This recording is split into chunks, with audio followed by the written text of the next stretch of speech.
Willie D Live. Governor Gavin Newsom and Halle Berry. Halle do not like Governor Gavin Newsom. Why? I mean, seems like all right guy, you know. I mean, what's the problem, Halle?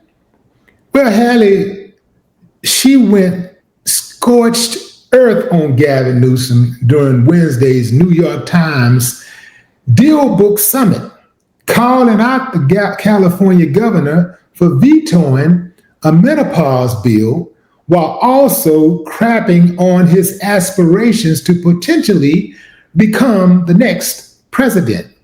Oh yeah, fam, she talked bad about Gavin. The Academy Award-winning actress took to the stage at the NYT event to give a speech about menopause, during which she pointed out Newsom had vetoed California's menopause bill 2 years earlier in a row.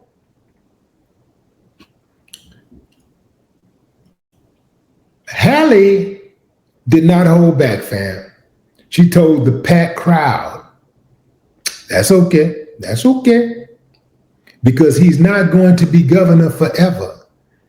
And with the way he has overlooked women, half the population, by devaluing us in midlife, he probably should not be our next president either. Oh, she wasn't done, y'all. She wasn't done. If Newsom had passed the bill, it would have required certain health plans and insurers to cover the cost of evaluation and treatment from premenopause or perimenopause and menopause symptoms. It would also have incentivized or required doctors who have more than 25% women under 65 as patients to complete medical education coursework on menopause care.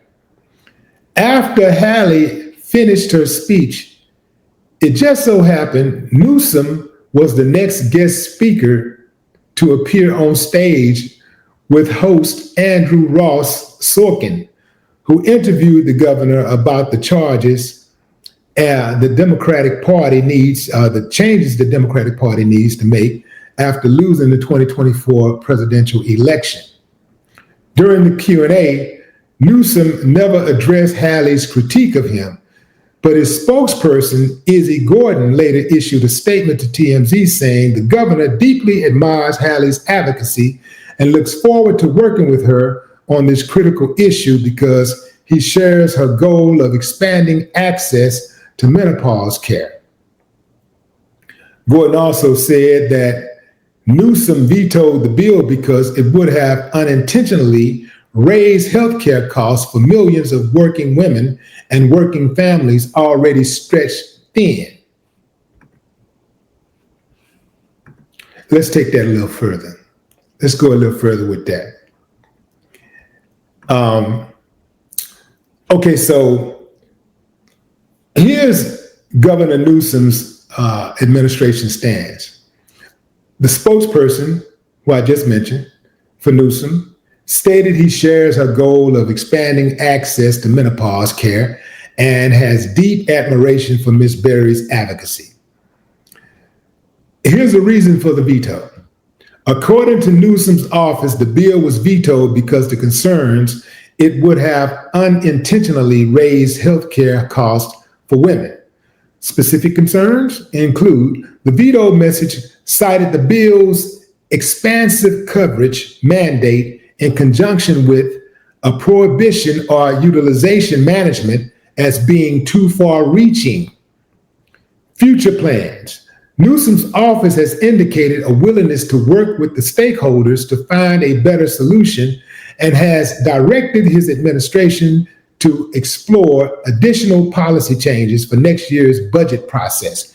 So Halle made her voice heard. Sounds like the governor is listening. She's definitely on his radar. And it appears that, he wants to make amends. At the very least, he wants to figure out some type of situation that works for both sides. seems like his main goal is that he does not want to raise healthcare any more than what it is. Y'all know healthcare is going out of the roof right now. I'm talking about, look, these fools, it's got to be something illegal about what they're doing, fam.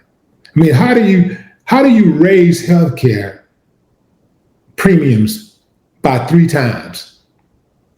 You know, if you're renting an apartment or something, even if you're renting a business, a building, you know, you can't triple the rent in one swing. You can't triple the rent. There has to be incremental increases. You know, you can't just jump to 3 times the amount. You got to go 4%, you know, 5%, 10.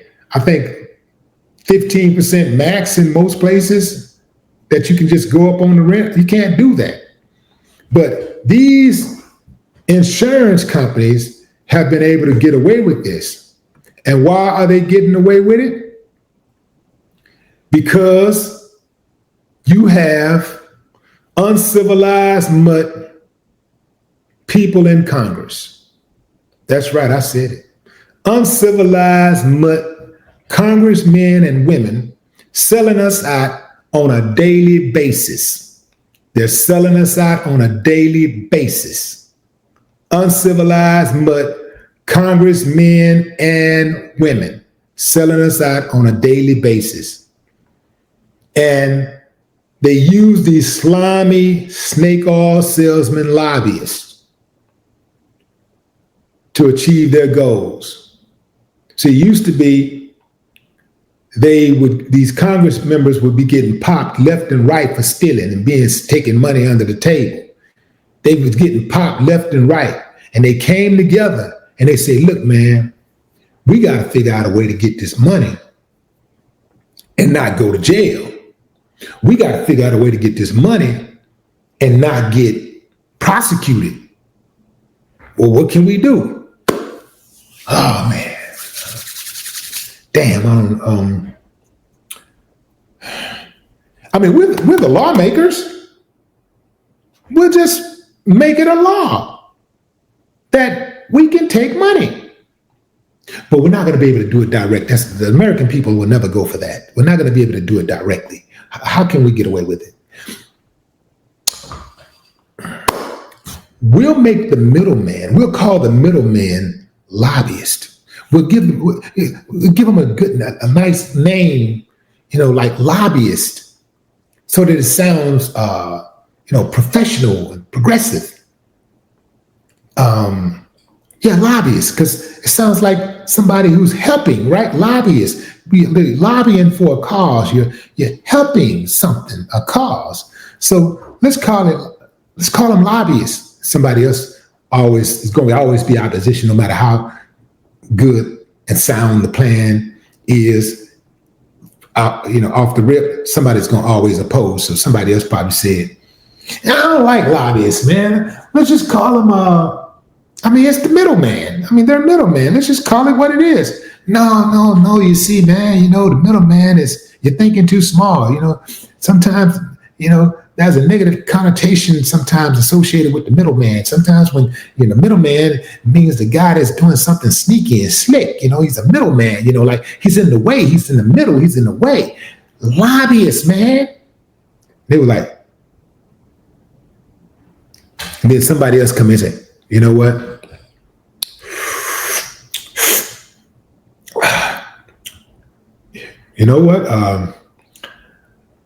I think John's probably right.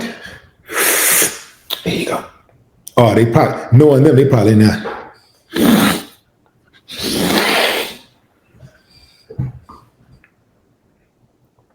He's probably right. Okay, lobbyists. So we're going to get the lobbyists to talk to them. We talk to the lobbyists. Let them go talk to the lobbyists. And the lobbyists come back and tell us what they want. Woo-woo. And we tell the lobbyists what to send the money to. As long as we don't directly take the check. We just tell the lobbyists to give the check to the charity or company business of our desire. We'll tell them to send it to the business of our choice, right? Oh, another way we can do it also is we tell them to send contracts to this particular company right here, and we're going to need X amount of contracts per year. Billions, X amount of millions per year. Deal. And that's why you ain't seen no lobbyists go to jail in the last 30 years. You ain't seen no lobbyists go to jail. You ain't seen no Congress members going to jail for taking money. And if one of them do go to jail, somehow they get pardoned. It's all one big hustle, fam. It's all one big hustle. And who suffer the most? We do. The taxpayers. We suffer the most. The politicians in this country are bought and sold. They've been bought and sold all the way out. They don't give a damn about nobody but themselves. We're all are just pawns in one big old game of Monopoly. Yeah, fam. Monopoly and manipulation. When they jump out there and talk about how they're, American people, they love to say the American people, they don't give a damn about no American people. They don't give a damn about the American people. They don't give a damn about the Spanish people. They don't give a damn about the Asians. They don't give a damn about no people. These people out here getting money, man. It's all about money. We got people living under bridges right in DC. It's people living on the street. And the country is hemorrhaging financially. You got the biggest budget. We're at the biggest deficit on record right now. And you got the president building a $250 million ballroom. He's building a $250 million, and they never come in under cost, right? Or at cost. That $250 million ballroom would probably blossom to a $300 to $400 million ballroom.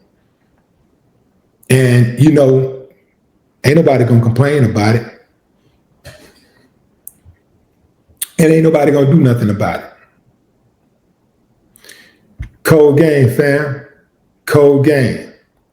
I think Halle is barking up the wrong tree with Gavin Newsom, because when she was giving her speech and she said that maybe he shouldn't become president, that was a collective sigh. Like, yeah, right. Like, and I think that she's speaking to his constituents.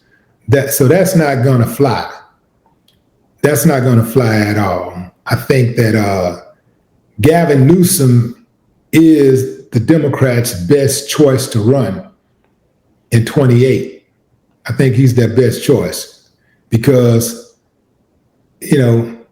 whatever you think about his politics, at least he got the balls to stand up against Trump. He's not afraid of Trump. And that's what they need. They need somebody who is not afraid of Trump and his scare tactics. And I really haven't seen any male Democrat with those type of balls. I ain't really seen a major male Democrat politician who has been as charismatic, up on the issues, and unafraid to go after Trump and say what he mean and mean what he say. There's several women out there in the Democratic Party, who got the courage to stand up and come forward, speak their mind. But a lot of these dudes are cowards.